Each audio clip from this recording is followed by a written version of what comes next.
UFC Fight Night Barboza versus Murphy is taking place this weekend, and in this video I'll be giving you my full predictions and breakdown for every single fight on the card. Kicking it off with Vanessa Demopoulos versus Emily Ducote. Now, Ducote does come in with the physical advantages here. She has a 3.5-inch reach advantage, and she does have the age on her side compared to Demopoulos. She's 30, Demopoulos is 35, and I look at the prime age range to be between 30 and 34.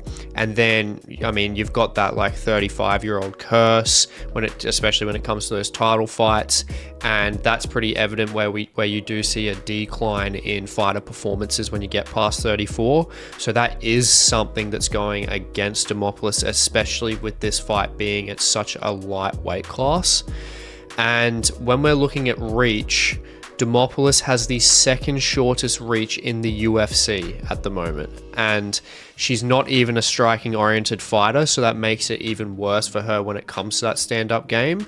She is definitely more known for her jiu-jitsu game over her striking, but I will say when it does come to Demopoulos' striking, or Demopoulos in general, she is very game. She's very aggressive, she has nice body kicks, she's decent when it comes to her kicking game, but when we're looking at the boxing game and the boxing exchanges for Demopoulos in this fight, with her short reach, I just don't think it's looking good for her in this one. And a problem with Demopoulos, with her being so game, is she can easily become over aggressive, and that can be capitalized on with counter striking. That was seen in the fight that she had with Karolina Kowalkiewicz. And yeah, Karolina was just picking her apart in that fight and had that forward pressure against her pretty much the whole entire time, when Demopoulos is usually the aggressor in her fights.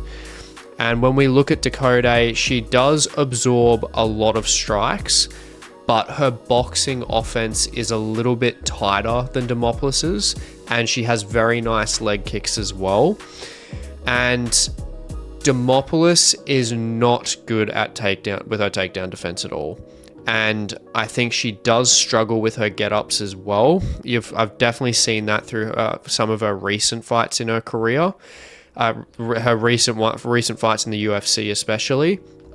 And Ducote has very good takedown defense as well. So when you're looking at Demopoulos' best game being her jiu-jitsu game, she needs it on the ground, and I think it's going to be difficult for her to get Ducote to the ground, or at least to keep her there.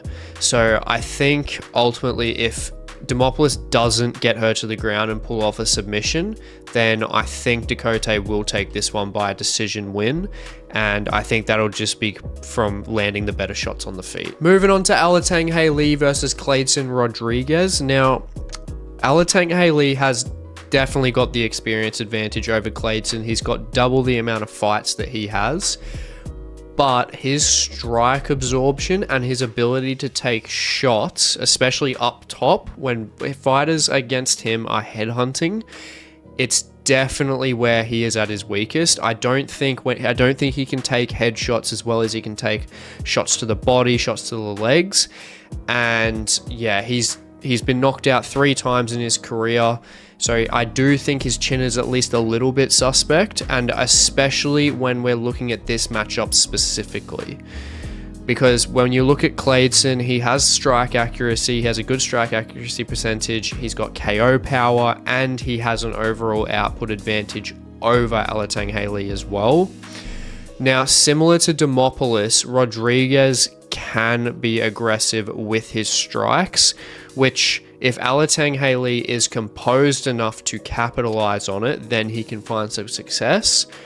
But I have a feeling, though, when it comes to the exchanges, I just don't think his chin will be able to hold up against Rodrigues' power, especially if Rodrigues has a Muay Thai base, so he's very good at mixing up the elbows to the knees, to obviously long range strikes as well, like a jab, hook. So he's good at close and long range strikes, which is just going to be causing Alatengheili even more trouble on the feet. And as well, from a divisional sense, Rodrigues is moving up to bantamweight from flyweight, and I just think it'll be better for him, especially with his explosiveness and his power, which unfortunately we didn't get to see in his first bantamweight fight against when he fought Basharat, because obviously Basharat just got him out of there in the first round. He submitted him, but the Basharat brothers are very high level opposition, so there's definitely that. I mean, it's very hard to say that, you know, oh, he's shit at bantamweight or anything like that, especially when you're fighting someone of that caliber. Now that he is fighting Alatengheili, I think that he's going to have a lot more success, because Alatengheili is not at the same skill level that the Basharat brothers are at. And especially he's not as skilled, Alatengheili is not as skilled on the ground as Basharat as well. So I think that Kleidison Rodrigues will not have as much difficulty in terms of, you know, avoiding submissions and trying to get back to his feet as much in this fight comparatively. So ultimately, I do think that Rodrigues is going to get the TKO probably about round 2, especially if Alatengheili cannot counter him effectively. Moving up to Piera Rodrigues versus Ariane Carnelossi. Now, I won't be surprised if this fight does end in a finish. Yes, I know they are strawweights, but when you look at it statistically, in 23 combined wins, they have 14 finishes between them, which is clearly not common in the strawweight division. And when we look at them specifically, Piera Rodrigues has been very dominant on the regional scene. She's been undefeated throughout that. She's 5-0 with KO TKOs, and she's only been finished once, which was in her last fight against Gillian Robertson, who submitted her. Gillian Robertson is a very good submission artist, especially when it comes to the caliber of the strawweights and flyweights that we have.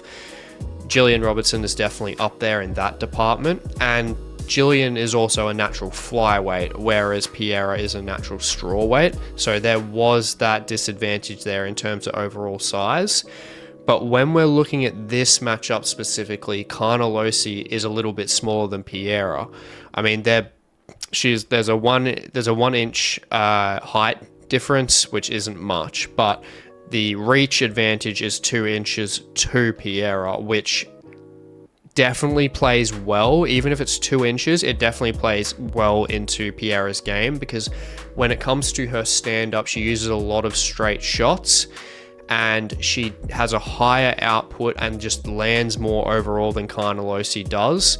And the issue with Carnelossi is that she absorbs more strikes than Piera does. She relies heavily on her strength and brute power, and that's where she gets in trouble with that strike absorption. And when it comes to Carnelossi having that forward pressure and coming forward to attack, Piera is more defensively sound with her striking guard. She has a pretty decent striking guard. And yeah, I think just when it comes to the feet overall, Ariane Carnelossi is going to struggle in this matchup. Piera is just, statistically, she is just the cleaner striker of the two of them.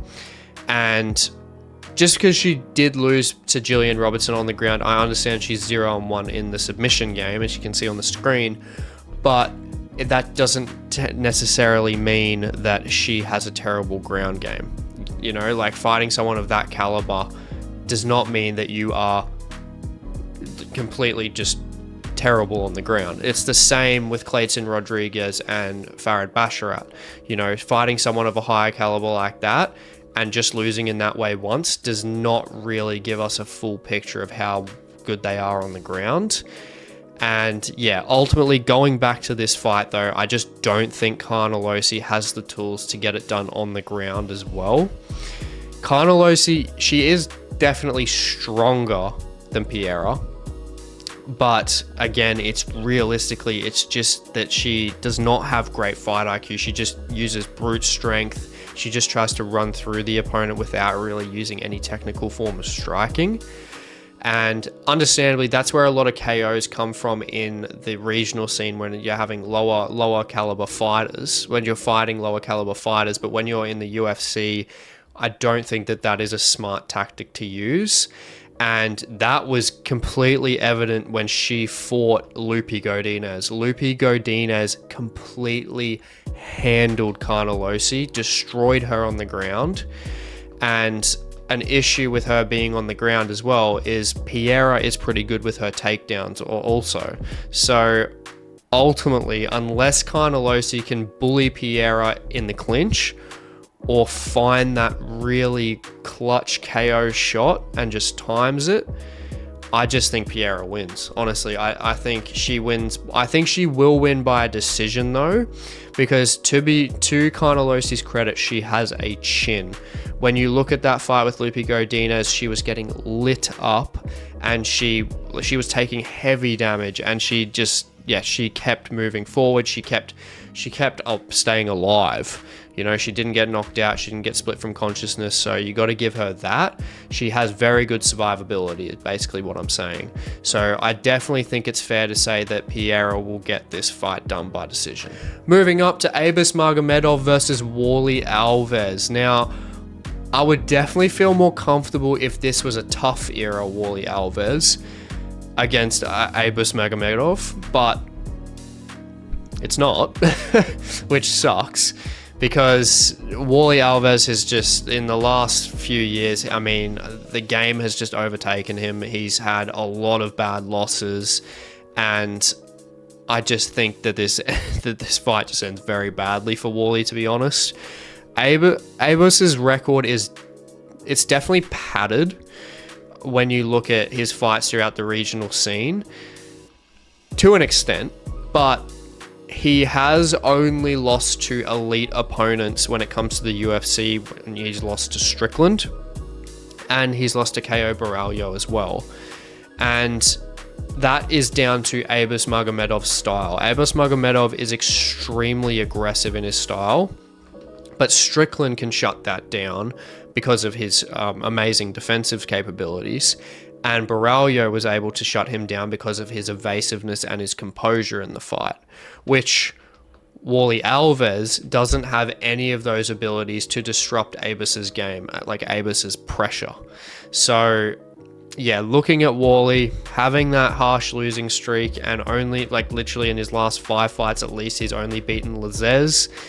And yeah, I think Warlley Alves' days are pretty much up. His chin's gone. And ultimately, I think it's pretty much done for him. I just don't think it's a good matchup at all. I mean, he got absolutely annihilated by Aliskerov in his last fight. And he's moved also divisionally as well. He's moving up from welterweight. So he moved up from welterweight, fought Aliskerov, got destroyed. And now he's fighting Abus Magomedov, who does have that KO power, who's very, very aggressive. And the issue is Warlley Alves does not look like a middleweight. He has a lot of loose fat on him. He just doesn't look like, at least in the Aliskerov fight, it just did not translate well. He didn't have much muscle definition, anything like that. And he looked very slow and sluggish. And that's going to be, I would say, even more of an issue in this matchup compared to the Aliskerov fight, because yes, Aliskerov is better than Magomedov, but Magomedov I think is a lot faster than Aliskerov. So yeah, ultimately, Warlley just does not look like he should be fighting in middleweight. He hasn't fought in middleweight in 10 years.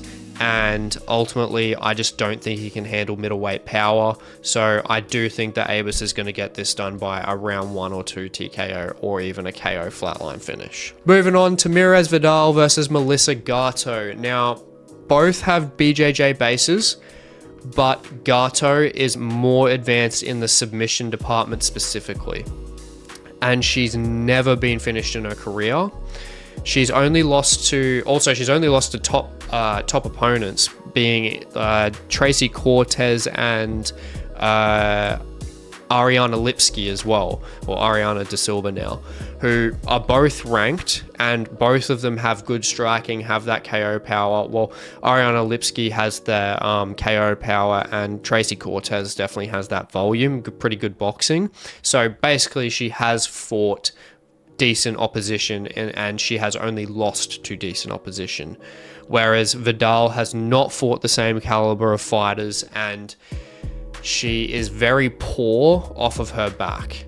And Gatto is probably the most dangerous when she's on top. So when it comes to a ground game battle, which I think this will go to, I think that Gatto will definitely get this one done by submission, and I think it will be a late submission. I think they will try to figure things out on the ground a little bit, but I think it could come in round 2 or round 3. Moving on to Oumar Sy versus Tuco Tokkos. Now, this is one of our unknown fights of the card, well, our most unknown fight of the card, in that they both haven't fought in the UFC, and looking though at their regional scene fights, I think this is going to be one of the most exciting, if not the most exciting fight on the card, just in terms of the end result, because I think someone is getting flatlined in this fight.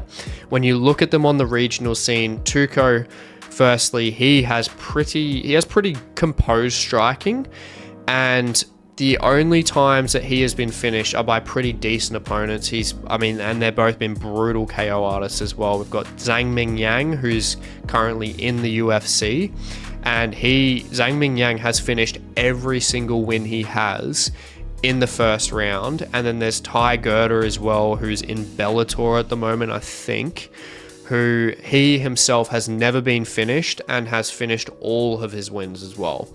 So aside from that, he's a pretty consistent finisher himself. But when we look at Oumar Sy, you look on the screen, he's got an insane reach advantage over Tuco at 9 inches, and he is very well rounded and has that momentum as well. He's undefeated at the moment. He's 9-0, and he just looks to be a bit more athletically gifted than Tuco as well. And the biggest issue I'm seeing with this matchup, especially on Tuco's side, is the gas tank. Now, Tuco, most of his wins seem to be finished in the first round, but when it comes to around that 4 to 4.5 minute mark, you can see he's just starting to gas considerably. And Sy pretty much I've not seen him really gas at all. He's very well rounded too. I mean, if it need be, I think he can take this to the ground pretty easily. He has very nice transitions. He has nice reversals as well. And honestly, his ground and pound especially is brutal. So I think that Oumar Sy just has a pretty complete package, especially against Tokkos being at this stage in their careers. And I honestly do think that Sy is going to get this one done by KO, TKO late in round 1, maybe early round 2, obviously depending on Tokko's gas tank. That doesn't mean to say that Tokko can't get the finish in there, but I think if you're going to go with one, I'm definitely putting my money on Oumar Sy for this one. Moving up to our feature prelim fight, Victor Martinez versus Tom Nolan. Now, I think someone is definitely getting knocked out in this fight. Both of them are KO artists, but when you look at the screen, Nolan definitely has the physical advantages across the board. He's got the reach advantage, he's got the overall length as well. But one thing that definitely concerns me in terms of him being that height against a fighter like Martinez, who is pretty decent at slipping strikes that aren't a jab and countering effectively, is that Martinez, if he is able to do that, and I've seen in a few of his past fights, he does have a knack of throwing the overhand counter. And if he is to throw an overhand counter, being 5'8" against someone like Tom Nolan that's 6'3", and his like aim is there, then that is primed to hit Nolan's chin. And I am concerned about that because of Nolan's last fight. He's coming off the first loss of his career against Motta, but not only that, he got chinned.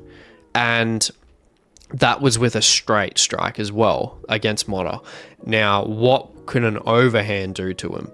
So that's where I am a bit concerned with that, especially if Tom Nolan is complacent in this fight. But hopefully, if he's learned anything from that Motta fight, is to, 1, not get too over aggressive, and 2, keep the distance. So if he can effectively implement that, then I see him having a lot of success. But when we look at Martinez's flaws, he, as I said, when it came to his slips and his evasiveness, he's pretty much good at evading anything except the jab. Now, when it comes to the jab, especially against rangier fighters, he does struggle. He struggled a lot when it came to the range in his Contender Series fight against Rosales. And Nolan is someone that should and definitely can capitalize on that. But I do give Martinez the advantage in the close range exchanges.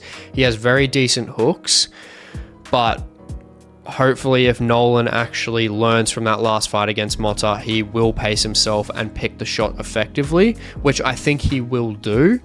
And I think that learning from the mistakes of Motta and keeping himself at range and not getting in the clinch exchanges or any like close boxing or dirty boxing exchanges, then I think that he can find the finish against Martinez by a late KO TKO.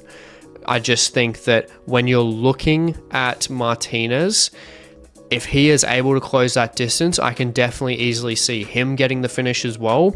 But I think overall, best bets are to go with Tom Nolan to think that he has learned from that fight against Motta. Moving on to the main card, Luana Pinheiro versus Angela Hill. Now, this one was one of the hardest fights to pick on the card for me, if not honestly the hardest one to pick. When I had my matchups to make video about who would fight Yasmin Lucindo, I originally had Luana Pinheiro, but I do think I have changed my mind in this one, and I do think that Angela Hill will get it done, but you have to look at how close this fight can be and how it can realistically go either way. Both of them have very similar outputs. They have similar absorption rates and strike defense rates as well as both of them having good chins too. So I can definitely see it going to a decision unless Angela Hill is able to find a very good shot or Luana is able to get it to the ground and get a good submission. Now, Luana has a very good judo base and she is decent in the clinch and has pretty good leg kicks overall as well.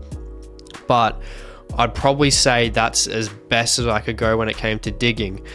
But I just don't think that this is a good matchup for her stylistically, because Angela, when it comes to Luana going for takedowns, Angela has good takedown defense and she has a very good Muay Thai base as well. So she's good at checking those leg kicks that Luana can throw. And she's arguably better in the clinch than Luana is as well. So I am fairly confident that Hill will get the fight won on the feet overall over the 3 rounds. Even though she does have terrible head movement, she's just extremely durable and she has more versatile striking. Luana, especially in her last few fights, she just swings so heavily, and yes, it can do damage, but it makes her very susceptible to counters. That if you watch the Michelle Waterson-Gomez fight that she had, it's pretty much there for 15 minutes. You just see like she's just rushing in, hands going wild. She landed some good shots, but then she was getting countered, especially by the kicks up the middle. Yeah, that's where she leaves herself very open defensively. And if Angela Hill's Muay Thai is on point in that fight, if she is rushing in, Angela has a lot of accessibility to countering with elbows or hooks, which can definitely do some damage.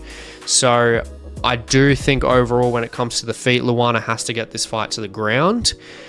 But Angela Hill is just she has a very good knack of adjusting mid-fight offensively to defensively, and that just comes down to her experience.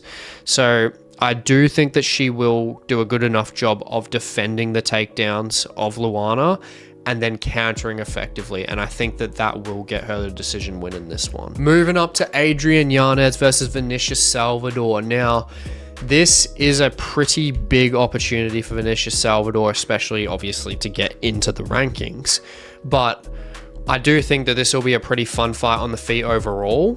Both of them have very high outputs. Salvador has just moved up from flyweight to bantamweight for the first time since 2020, which I think will overall just be better for him and his frame. I mean, he just needed to move from flyweight. He missed weight against CJ Vergara. And yeah, I think it's just a better frame advantage for him. Yes, he loses out on the reach advantage, but I just think that he will be able to generate more power and his gas tank will be able to hold up even better. So I do think when you look on the side of Vinicius Salvador, he does have clean striking and he manages his distance fairly well. He fights as quite a lengthy striker, very much a point fighting style fighter. But the issue with him and his point fighting style is that he just does not put combinations together and he never really commits to his strikes. And that is going to be an issue against Yanez because Yanez has a higher output than him and is just sharper with his hands overall. And I mean, the biggest factor in this is Yanez's boxing, especially if we're looking at Salvador's complacency, then Yanez with his boxing and his output is just going to be taking the fight further and further away from Salvador as the fight goes on. Now, both of them do have good gas tanks and decent chins. Rob Font aside for Yanez, as Rob Font is just, he is a much cleaner striker than Salvador, so it's not, you can't really comparatively say that that's going to be an issue for Yanez in this fight. And I mean, when you look at Rob Font in their fight, Rob Font is a very good straight striker, whereas Yanez is very good with his looping boxing style. And someone as experienced and as skilled as Rob Font in the top of that division could just completely shut Yanez down.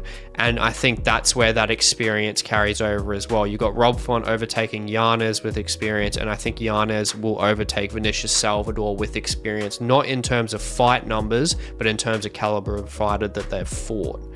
So yeah, I do think that any complacency in this fight is a killer, and that complacency is gonna come from Vinicius Salvador. And he's just had the issues with that complacency and not committing to his strikes throughout his career.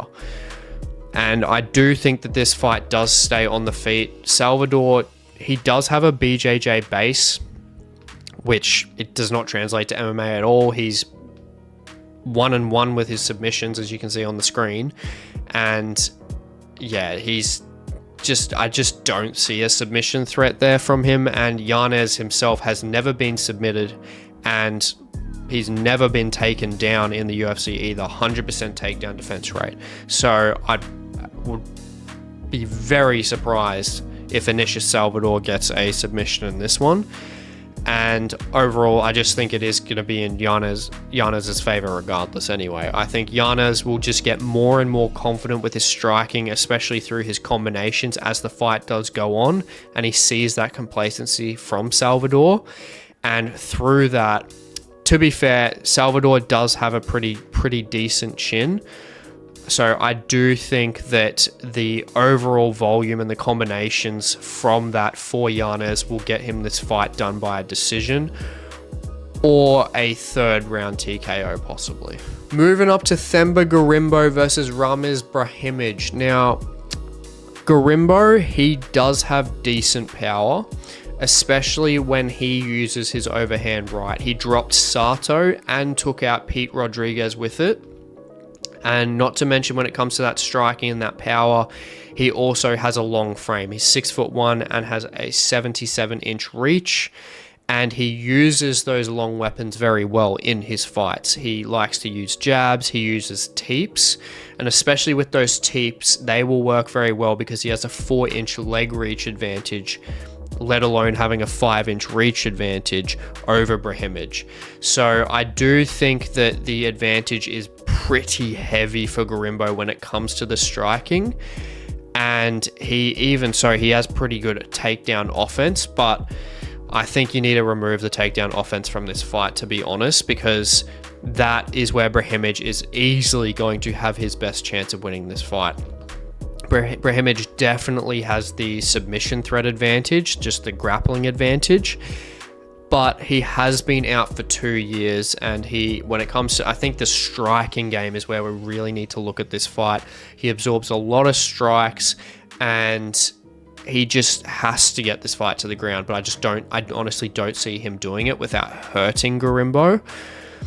And honestly, I realistically think that this is a setup fight for Gorimbo. Just realistically, this is a setup fight for Gorimbo to either test his ground game if it does go there, because Gorimbo is 6-2 with submissions.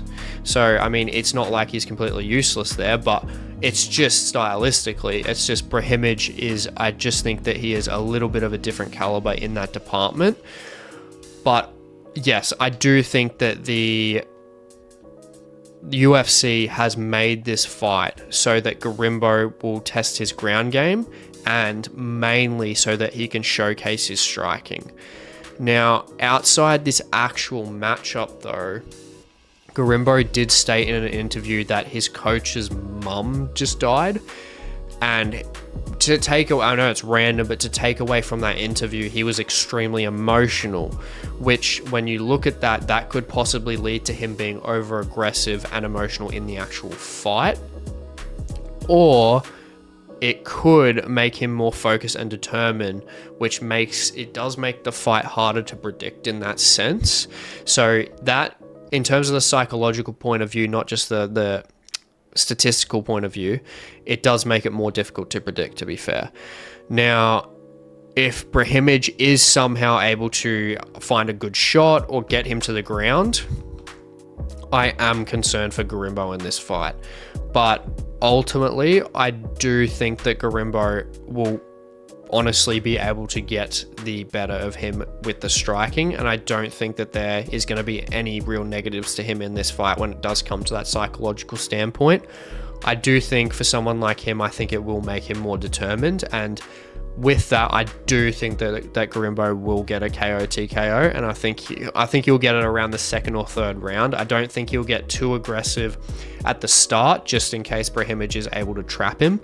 So yeah, I'm pretty confident in taking a round 2 or 3 KO TKO finish in this one. Moving on to the co-main event, Khaos Williams versus Carlston Harris. Now, when we look at this fight, similar to Gorimbo and the Brahimaj fight, Carlston Harris has the ground game advantage like Brahimaj does, but he isn't super successful with his takedowns, and Khaos Williams does have an 80% takedown defense, and I think Khaos Williams has the striking advantage overall as well. And you look at Khaos Williams, he's never been finished, and the age is on his side as well. He's 30, Carlston Harris is 36, but you know, you can't completely count out Carlston Harris, which I kind of sound like I am. But when we look at Carlston Harris, he is more accurate on the feet than Khaos Williams is. Khaos Williams is literally chaos when he fights, but he's got a good chin, and he is just a forward pressure bull.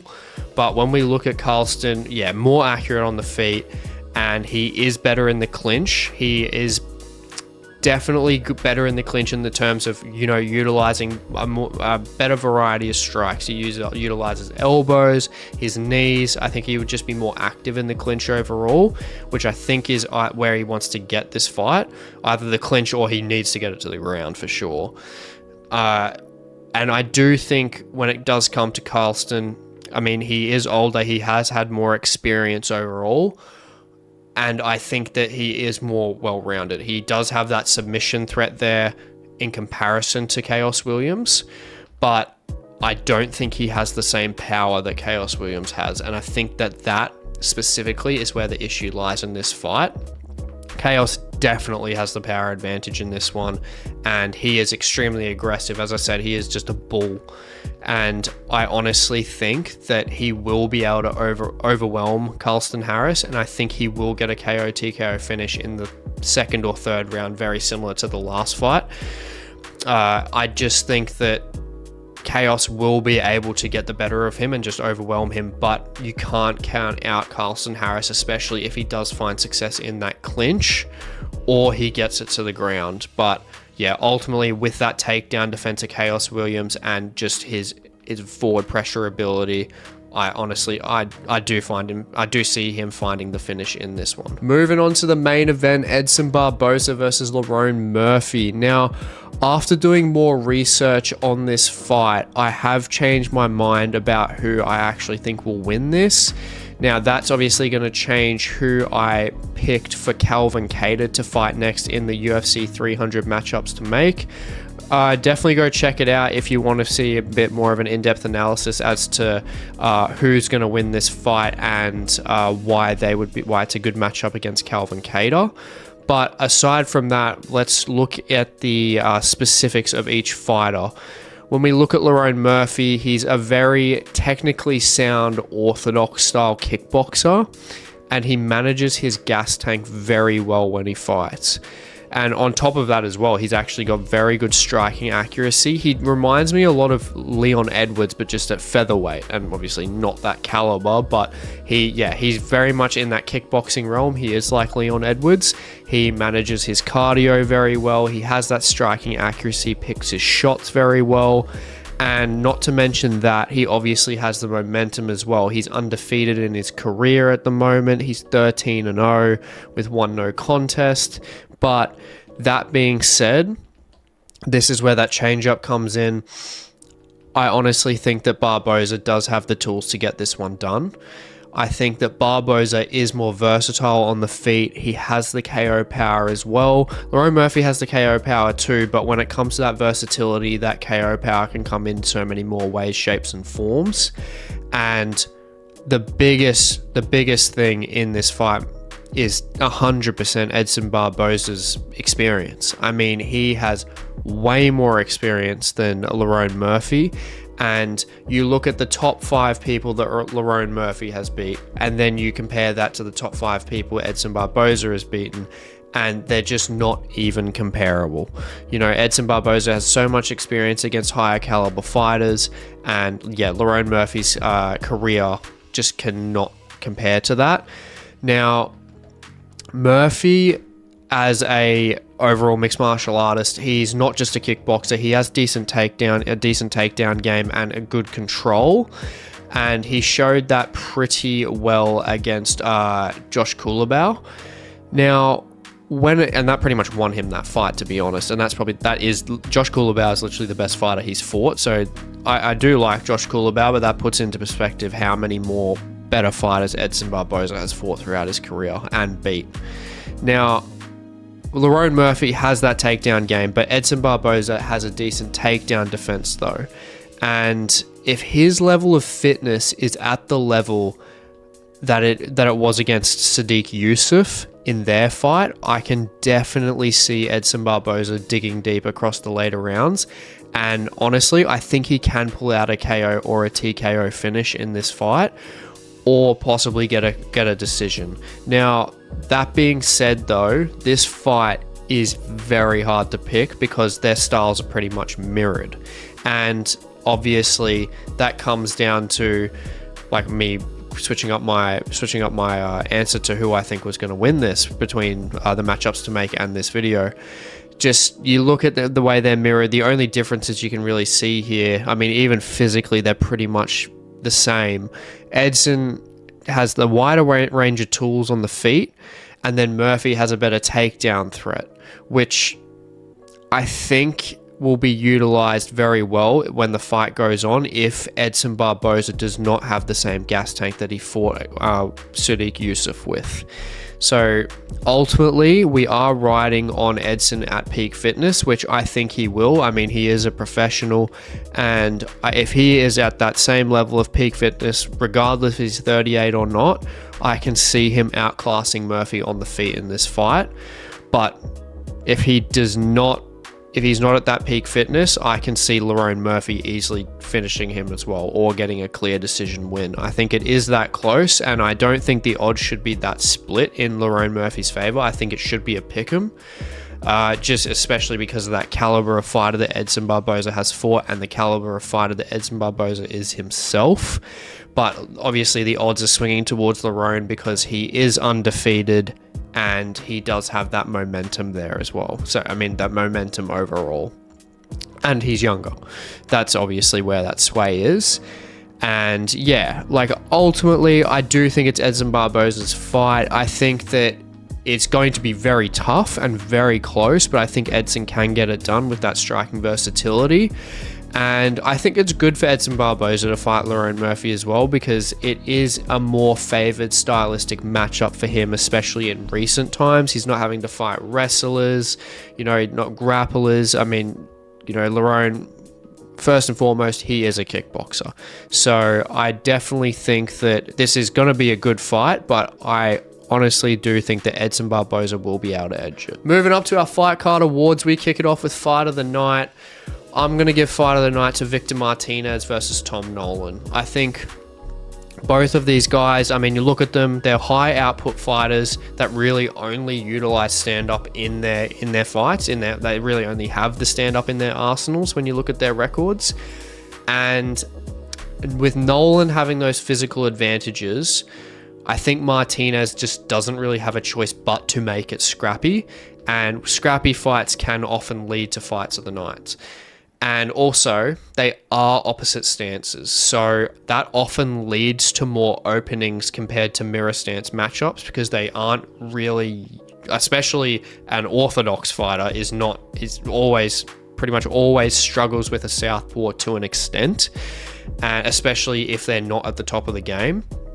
And I think, yeah, it comes down to the pressure as well. I mean, both of them need the wins in their careers to get back on track.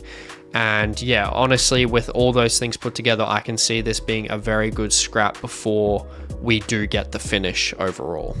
Now, moving on to performance of the night, I'm going to give it to Adrian Yanez. I think the boxing precision and that output advantage that he has against Salvador, I think that this gives Yanez the best opportunity to put on a striking clinic against him, to be honest. And I think that he will be looking for that, and he'll be very aggressive in trying to get his combinations off and really get that finished after being finished 2 times in a row and almost getting kicked out of the rankings. So he definitely has a lot of pressure on him to get this done. And I think he can, and I think he can get it done very, very well and decisively. Moving up to fighter to watch. Now, I'm going to give this to Khaos Williams. Khaos, he's just an exciting fighter, to be honest. I mean, he hasn't been finished, and he has that KO power as well. But he just also is a prospect that has that room to grow. And I think if people catch on to him early in these days, well, he's 30 years old, by the time he's 34 and he's really honing in on that striking defense and his striking accuracy as well, I think he can just be so dangerous and he can really make waves. But I do think just, you know, if he's KOing someone like Carlston Harris, who has beaten some decent names, I think that could already land him somewhere. I think that could honestly land him a possible top 15 fight somewhere. Now, moving on to finish of the night, got to give it to Oumar Sy. I mean, obviously not a lot is known about this guy, but his finishes on the regional scene, his size advantage, and his momentum being undefeated. I mean, also you just can't forget his KO power as well.